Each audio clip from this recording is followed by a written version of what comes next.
Thank you for watching Why I Killed You TV. Please make sure to like, comment, share, and subscribe to this particular video on this particular YouTube channel. I would greatly appreciate it. So we're going to be talking about this particular actor. This particular actor was in his 30s. He was dating a 16-year-old girl. Now, mind you, the 16-year-old girl was also married. So she was having an affair with this B-list actor and singer out of China. So what happened was the 16-year-old teenager, she decided, hey, I don't want to date you anymore. She tried to break it off with him. And guess what he did? He wound up killing her. China got wind of him murdering this 16-year-old teenager. And guess what they did? They wind up executing him fire squad style. So we're going to run this particular clip. When a public figure falls from grace in China, punishments such as blackmail or jail time often follows, but the execution of actor Zhang Yiyang has stirred something far bigger than usual. So what crime led to such an extreme sentence, and why are so many voices rising in anger? In the industry, he was still labeled an 18th-tier actor, largely unknown to the public. Yet, even with such limited recognition, his name was enough to push the case into viral territory due to how heinous and brutal it was. In September 2021, while still trying to make a name for himself in his 30s, Young began a deeply unsettling relationship with a 16-year-old girl from his village known only by her surname Zhang. Even at its start, the situation was disturbing considering that this was a 30-year-old man grooming and mistreating a teenager. But as the months went on, it became far more harrowing. Police records later revealed that Yiyang subjected Zhang to calculated emotional manipulation throughout their time together. He frequently used emotional blackmail, going as far as threatening to end his own life if she left him, leaving her emotionally exhausted and feeling as though she had no way out. Investigators described him as someone with a controlling and paranoid personality, whose obsession with maintaining power over Zhang created an environment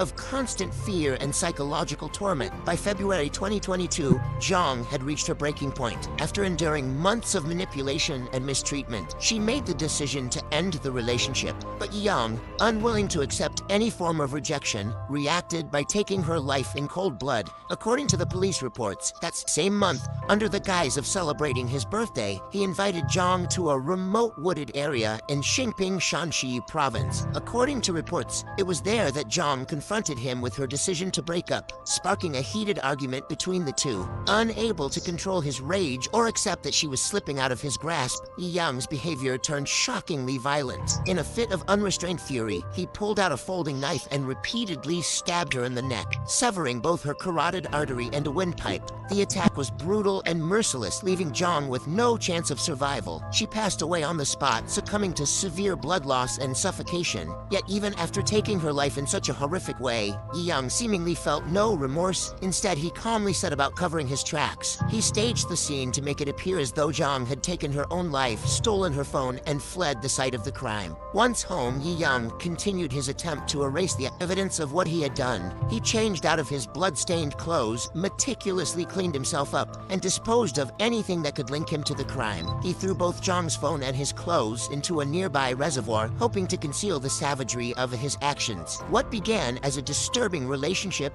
had ended in an act of extreme, calculated brutality that shocked everyone who later learned of it. It remains uncertain what exactly pushed Yang to his next move, but it added another disturbing layer to an already horrific case. On the very same day he took Zhang's life, he posted on Weibo, writing, "No matter what happens in the future, I will love her without hesitation." According to reports, not long after he took Zhang's life, Yang checked into a hotel and attempted to end his own life. At first glance, some netizens believed this might have been an act of remorse, but many disagreed. They argued that it fit the pattern investigators had already uncovered.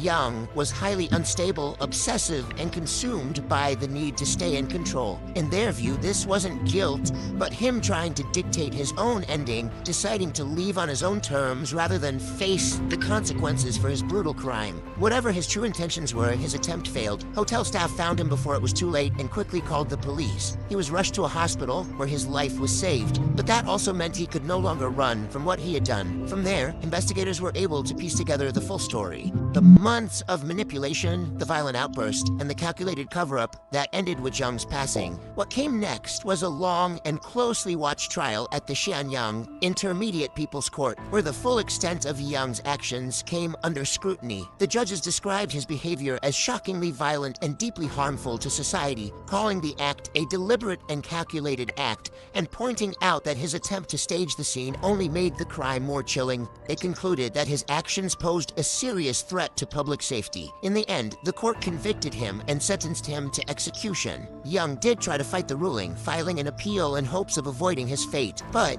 it was swiftly rejected. So, in December of last year, he was executed by firing squad. For months, this remained hidden from the public eye, and it wasn't until July 2025 that Chinese media and judicial sources finally confirmed the news. By then, the delayed announcement had sparked outrage not just across China, but internationally as well. The case had already horrified the public because of its sheer brutality, but another layer of controversy soon followed. This was the first time in recent memory that a Chinese celebrity had been executed for such a violent crime. Yet even after his passing, Yiyang was never officially blacklisted. His music and films remained accessible to the public, stirring anger among netizens who couldn't understand why his work hadn't been restricted. That outrage only grew when his final film, Jeju Sound Hall, was released in March of this year, months after his execution, without any limitations placed on its distribution. As of now, Chinese authorities have not officially announced any removal of Zhang's media works, and his name has yet to appear on any government blacklists. In response, furious netizens flooded the Chinese review platform Douban with one-star ratings and scathing comments,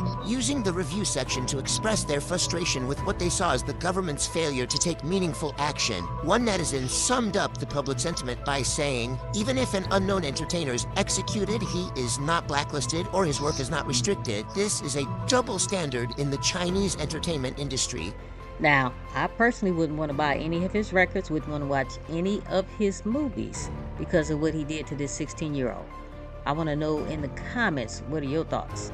To me, he's a lowlife. He's a pedophile, or shall I say he was a lowlife, and he's a pedophile. I would not want to support him in any way, shape, form, or fashion. Leave your comments in the description, and do not forget to like, comment, share, and subscribe to this particular video and this particular YouTube channel.